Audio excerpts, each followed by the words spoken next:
Dans le collimateur de la SNCF, les TGV de 7h42 et 10h41 au départ de Chambéry, direction la capitale.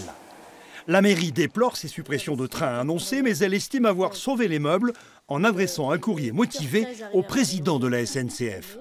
Ce à quoi nous tenions, c'est surtout au premier train le matin à 6h25. Celui-là, il est fondamental pour les Chambériens.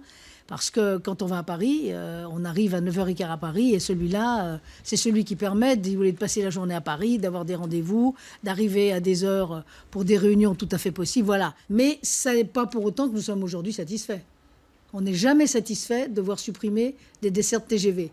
À la CGT, on crie au scandale et on déplore le diktat de la loi d'orientation des mobilités et sa logique mercantile.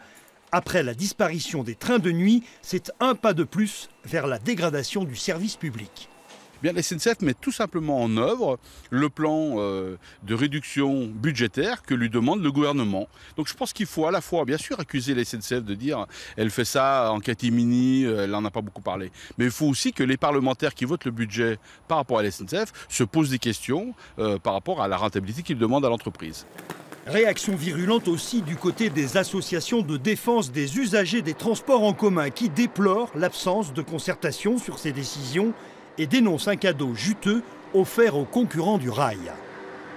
Ça va inciter de toute façon un certain nombre d'usagers à aller prendre le train à Saint-Exupéry.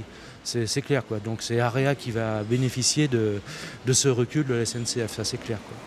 2 allers-retours quotidiens en moins entre Annecy et la capitale, un coup dur pour les Pays de Savoie.